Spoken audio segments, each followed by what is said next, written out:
Hi everyone, it's another journey, and today's journey is the founder of Proper Pilots. Proper Pilots is a mobile native zero-cost flight training platform designed to streamline aviation education for instructors, students, and schools. A lifelong problem solver with a passion for aviation, our guest built Proper Pilots after years of first-hand experience in every corner of the flight training world. His career spans the military, public service, media, and entrepreneurship. And he's also served in the US Air Force as a broadcast journalist, which I know very well how a broadcast journalist works. And it delivers news and stories across global networks. After the military, our guest worked in law enforcement, then transitioned into aviation, becoming a commercial pilot, certified flight instructor, and eventually flight school owner. I'll say no more because I always say it's their journey, not my journey. But I welcome Tim to the journey. Thank you very much, David. I really appreciate that, and I'm happy to be here. You're welcome. Now, I know we're not going to dive straight into the earliest memories, but you can talk about the memory that struck you the most, first of all. Can you tell us about that? Yeah, absolutely. So I'm on air here with David. Happy to be talking about the journey. Definitely excited to be talking about the journey that I'm taking in entrepreneurship with Proper Pilots, and really that drive and that passion to really get things done and go out in the world and make it the way I want it. It started when I was 15, 16. My wife and I had our first daughter. We decided life was too easy and we were just going to kick it onto extra difficult mode right from the beginning. And since then, I've been nose to the grindstone. You talked about my resume a little bit there. I was baking bread at Panera from 10 p.m. to 4 a.m., waking up and going to high school just to get through the 12th grade. And after I got out, I joined the military to support my family. You talked about me being a broadcast journalist. I mean, there's nothing. There's probably something harder than being a teen dad. There's always something harder. But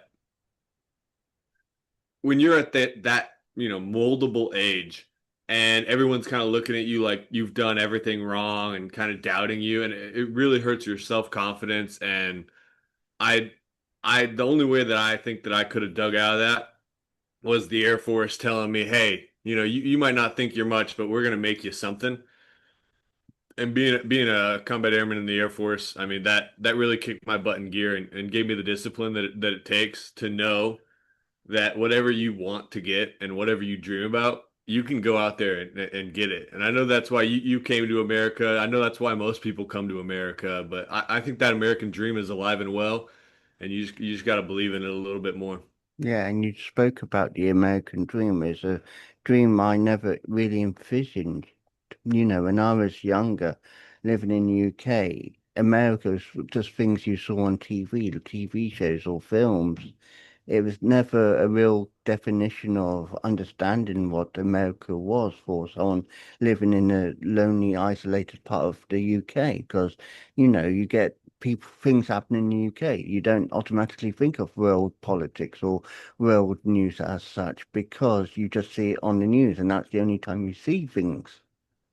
Like, I only saw America in the news when I was growing up because it was in the news and it was, usually political. And I'm not going to go into political stances because that's not the ill there. But, I grew up understanding there was men from other side of the water, as I used to call it, because there was men on the other side of the water, big, powerful men. And back when I was growing up, it was, I forgot who was president. I know it was Clinton, and then it was Bush, and before Clinton it was another Bush, and so I was used to those names, but you never really understood who they were. You just knew they were powerful people.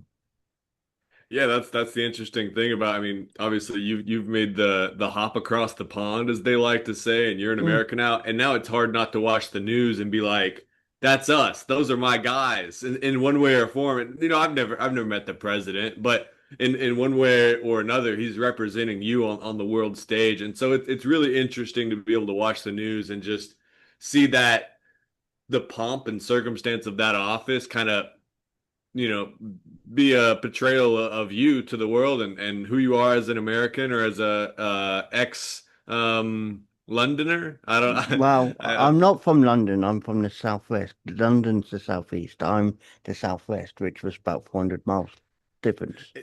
Now, excuse my ignorance, but the accent, I think there's Cockney, like Londoner, and then I like Welsh maybe. I don't. What are some of the? Where I would do, you say I, your I do, accent? I do know Welsh, so that is a plus. You do know, pick up on that. I do know Welsh, but I'm originally from an area known as Cornwall, which is the far southwest of England. And for anyone who doesn't know Cornwall, if you look at the map of the UK, on the bottom left-hand corner at the very bottom, which looks like a foot kicking out.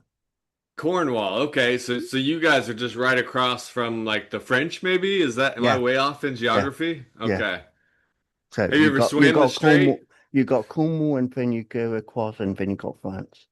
Awesome. And Awesome. Slate is Wales, and Tin was more infamous for where I was living. I think most people have probably heard of Cornwall. I think in America there's a children's book that's called like The Mighty Man from Cornwall or something, and it's Yeah. about like a guy that moved here and was a lumberjack and was really good at it. I could be way off, but I think that's a children's story that we read in school. I will have a look and see if I can put it in the description afterwards for people. But yeah, so people misinterpret. I'm not saying you were misinterpreting me. You were hearing my, as I call it, the proper English, where I don't have any distinct English. For people who don't know me, yeah, it's a new thing, and people are like, I like your accent, where you from? But I have a distinct English voice. I don't sound Cornish. I don't sound Welsh. I don't sound Scottish. I don't sound Irish. I just sound neutral. Okay, I'll take it. I don't know quite what a Cornwallish accent is. Um, Cornish. Cornish accent is like where I go proper job, my handsome. Okay, so proper job, my handsome. That's like Yeah, that's a little bit Cornwally, yeah, Cornish, Cornish, Cornish. Cornish. I can't get Cornish down for some reason. And we do things directly, not directly. We do things directly. Directly, no I in there, just directly. I Yeah, kind of like that one. Dreckly, and pronounced directly. I love it. Yeah, well, between you and I mean, I'm down here in southern Indiana. I'm about 10 minutes north of the Ohio River, or Louisville, Kentucky. And I mean, you might see Louisville, Kentucky on a map or on some paper somewhere, and you might see St. Louis. And it's funny because around here you can say St. Louis with the S, but if you say Louisville, man, everybody knows you ain't from around here. I think I was here for about a month when the first person told me, because I said like Louisville, like the Louisville Slugger, like the baseball bat. And they're like, you can't say it like that, man. You're here now. And you got to say it like you're swallowing it. Yeah. Lowell.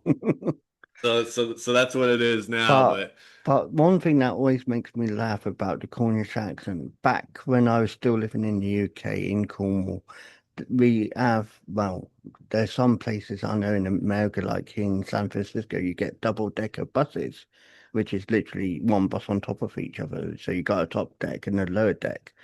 And they brought these new buses in, and I'm not going to promote the company because I'm not sponsored by them, so I can't say the company. But it said, it had sayings on the back of a bus, on the rear of the bus.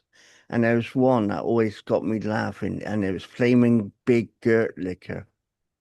flaming big Gert liquor? Yeah, I don't know what that means. Gert to me is like a piece of steel. yeah. But well, buses obviously are made of steel or whatever, but it was basically saying it was a brand new bus and it was looking good. L like looking good or licking Gert? Looking good. Okay, sorry. But it's just a definition of how it was.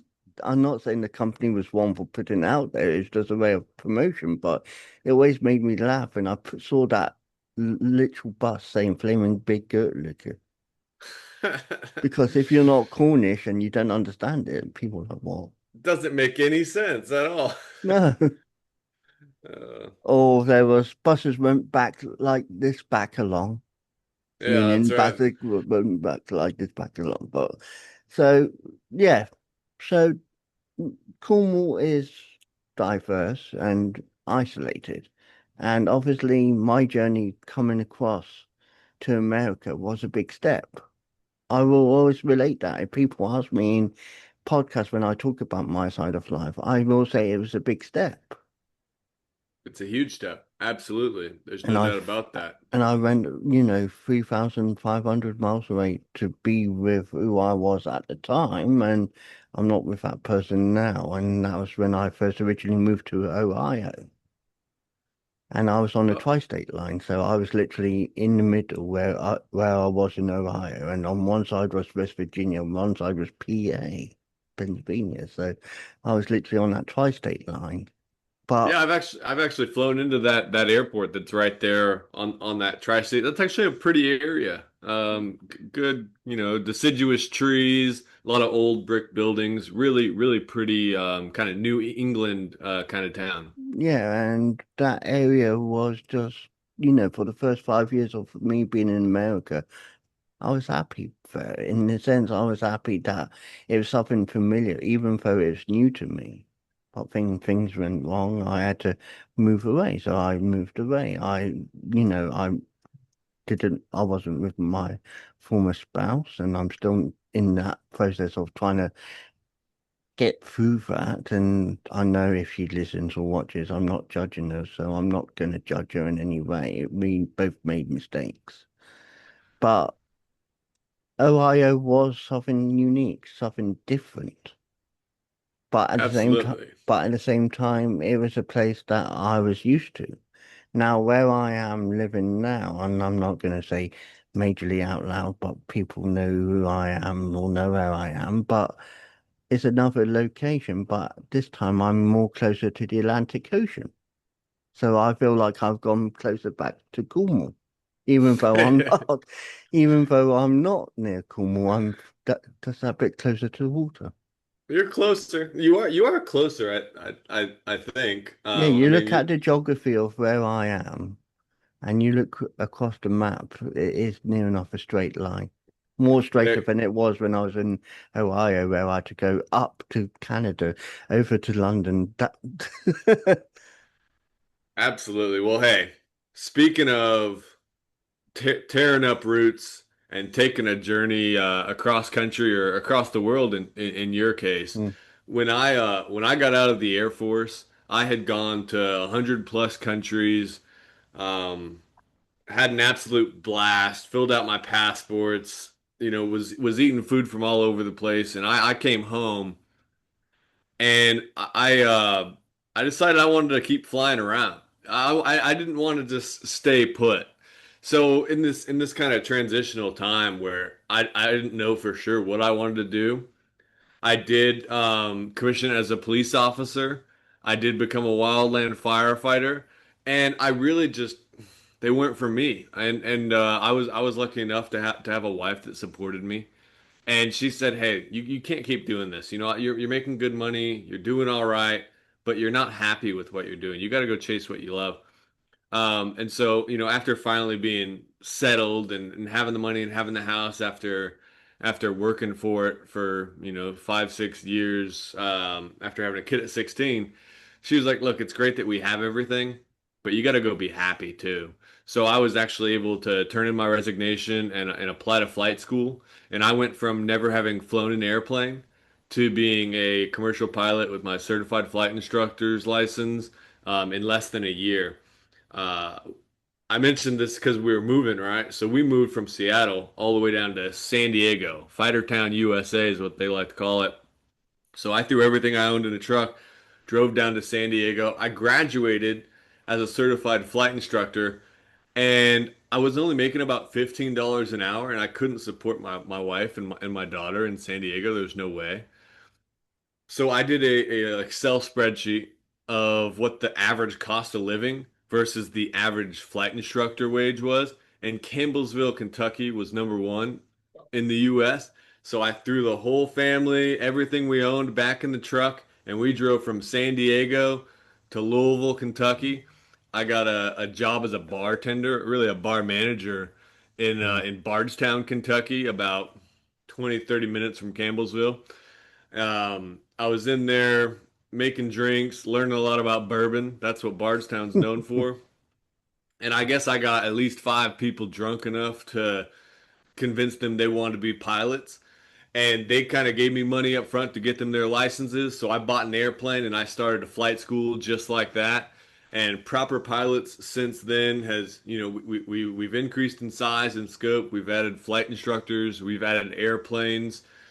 Um, I actually sold a majority partnership of my flight school to my business partner.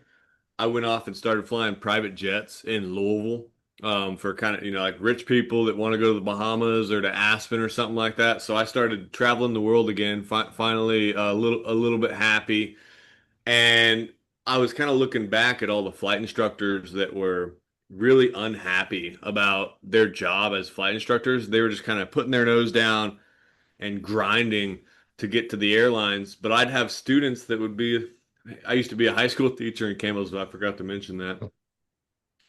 They'd call Mr. Tweet, Mr. Tweet, how do I do what you do where you got your CFI and then you just started a flight school? And so I kind of mentored them through the steps of starting their own flight school, and that way, being a flight instructor, you're not making 15 an hour. Now you're making money off the airplane. You can make a living wage as a flight instructor if you're the flight school owner. Mm. And so I really, after I started flying jets and kind of fulfilled that goal of mine, I started to look back at the flight instructors that were not happy in this system that's kind of been built around taking advantage of flight instructors to make more airline pilots. And I created a company that makes the flight training experience better for students. It makes the flight instruction experience better for instructors, and it makes flight school owners more money because it fills out your schedules, it streamlines the training, the curriculum, it gives everybody clear, transparent notes, and it really seriously makes the entire flight training experience something that people want to be in. And so my flight schools that are proper pilots flight schools and use our scheduling system, they actually keep their flight instructors for 8 more months on average instead of them just running straight to the airlines because they actually like what they do. And when a flight instructor likes what they do, they're gonna do it better.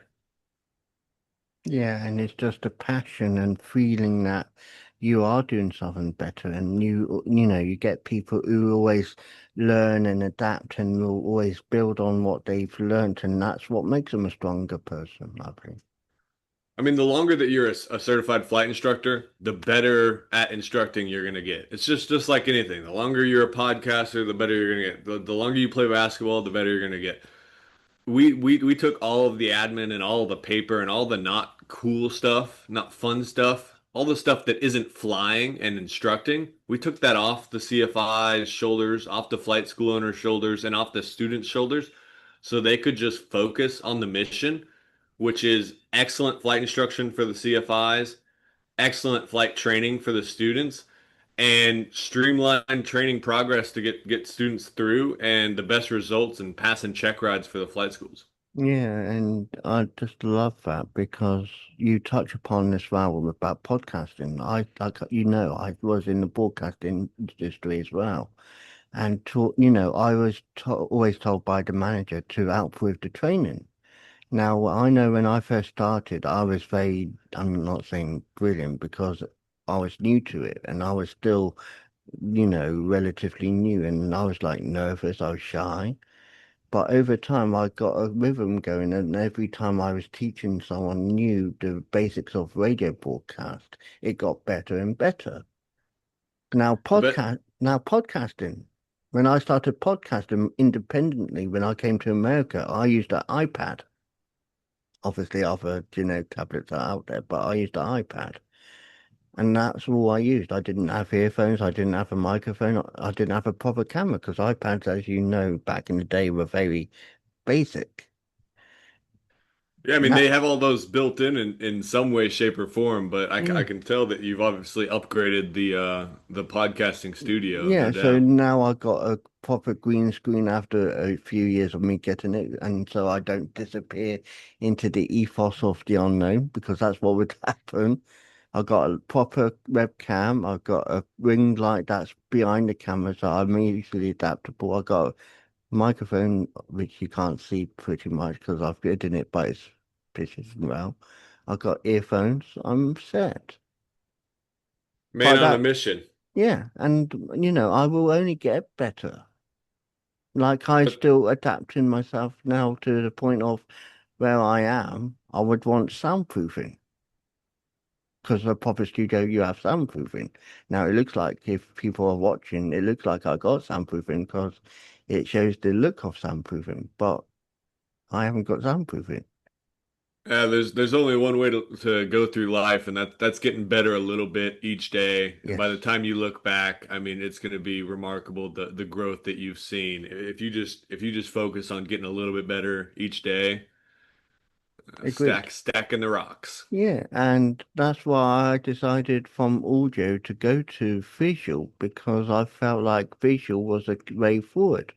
Because many people like to see people being spoken on podcasts. Most podcasts I follow now, either got an element of watch live now and you can see us doing this, and then you can hear it back in the podcast and you think, I watched that. So you can relate to it, understand it. I think I listen to a lot of podcasts while I'm driving, so I'm going to say that I listen to a lot of podcasts without watching them.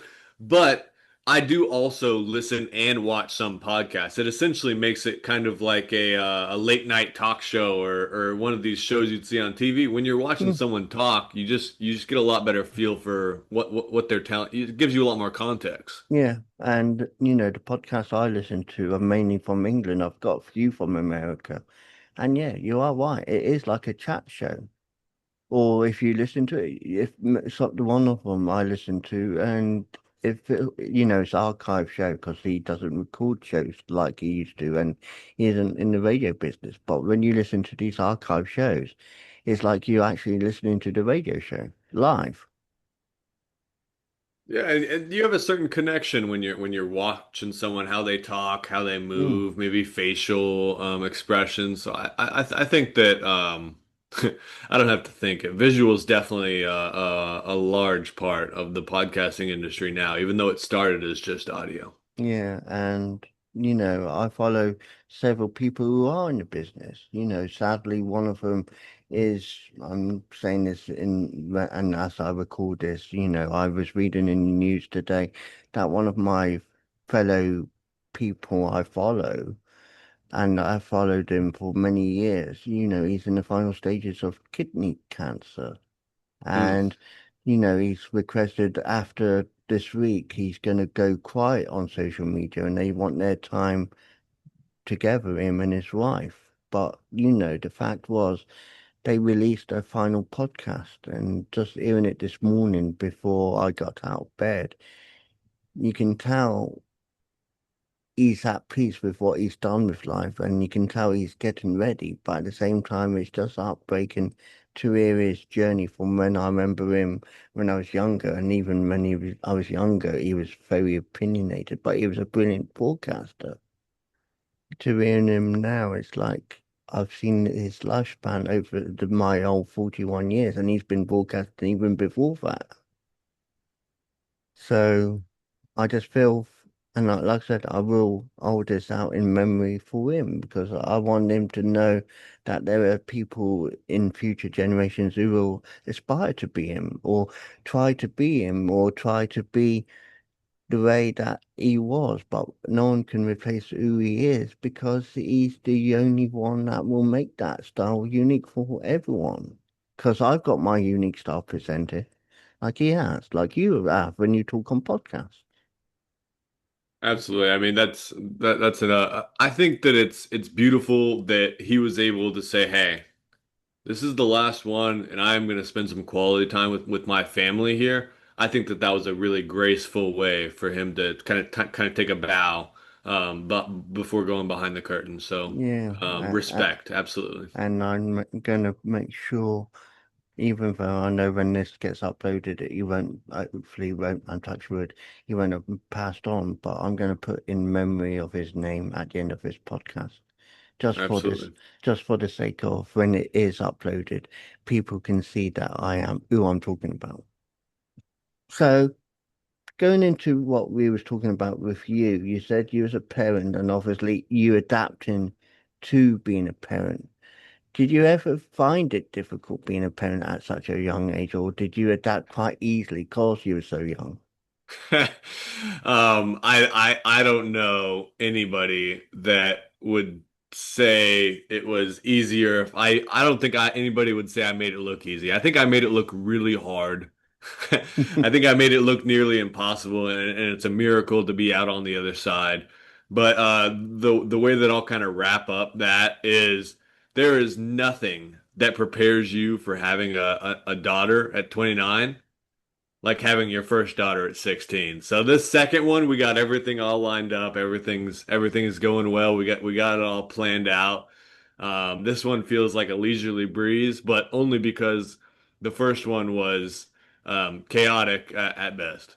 Yeah, and the thing is, adapting is good because you know how it is. You've been there, you've worn t-shirts, so you can say, I'm better placed now. Even though you love your first child, Absolutely. it's just that experience of saying, I've been there, I worn a t-shirt, now I'm ready again.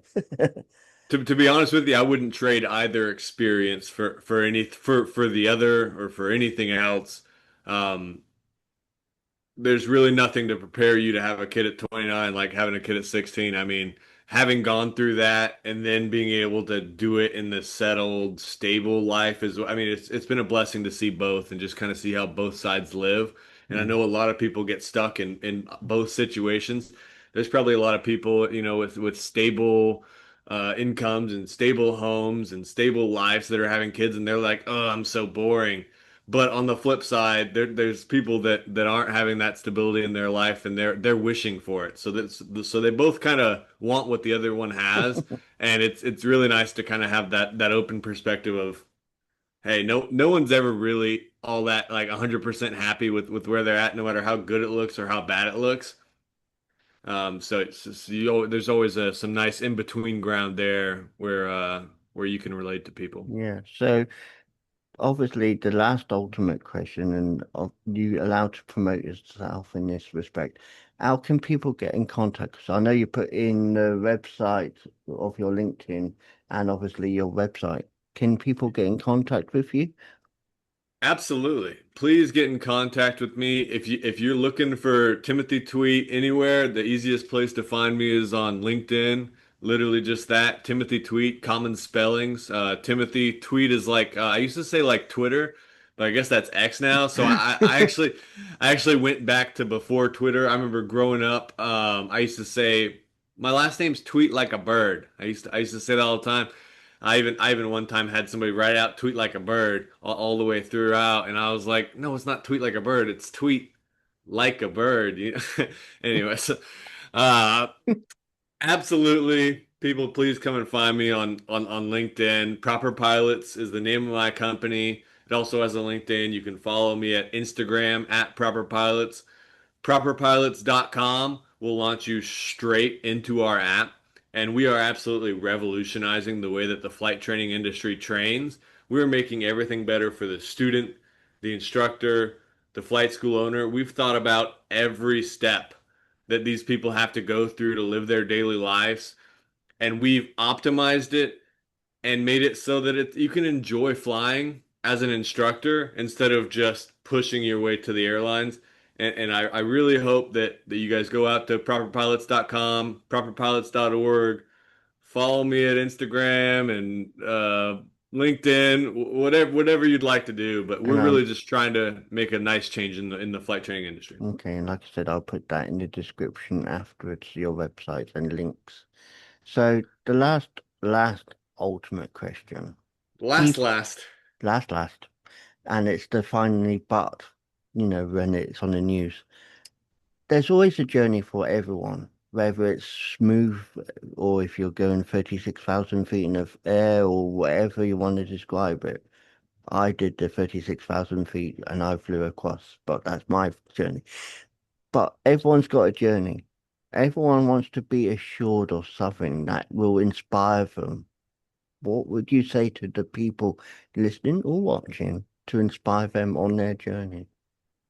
Absolutely. I think that if there is anyone in this world that people underestimate, it would be someone that has a really young kid, maybe joins the Air Force out of necessity just to support their family. And if I can build the confidence and just the belief in myself and find that support network to be able to be a founder of Proper Pilots and really change the flight training industry, I'm telling you, if you can believe it, you can achieve it. I believe I can fly, something like that. I mean, you just gotta know you're worth it and go after it. I agree on that. And on that, I'd just like to say, Tim, thank you for sharing your journey. And you've seen my podcast, so you do know the intro does include a plane taking off and landing. So it does include that fact that journeys can be flying, it can be boat, it can be train, it can be car, it can be just walking because everyone is inspired in every way. And I hope your journey does inspire others to take their journey. Come fly with me. Let's fly away. And that's how we will end this journey. And I'd just like to say this has been a Wise Words Imaging production. I'm David Hackett, and the journey will carry on. Until next time. Bye, everyone. This interview was recorded shortly before the passing of James Whale. It now stands not only as a conversation, but as a lasting reminder of his courage, his candor, and his indelible mark he left on broadcasting. James was never one to shy away from controversy or from the truth. Over a career that spanned more than 5 decades, he became a household name in British radio and television. Known for his unapologetic voice, his sharp wit, and his refusal to be anything but himself. Whether he was challenging the status quo on late night radio or bringing compassion to difficult conversations, James was always resolutely James. He faced life with an unflinching honesty, and he met illness with that same bold spirit. Open about his battle with cancer, he often used his platform to raise awareness and confront taboos, helping others through his own vulnerability and strength. Those who knew James, whether personally or through the airwaves, will remember him as a provocateur, a pioneer, most importantly, a deeply human presence in a world too often afraid to talk of truth. We are grateful to have shared this time with him, and I just want to say from the journey, thank you, James. Thank you for being part of my journey. Rest in peace, sir.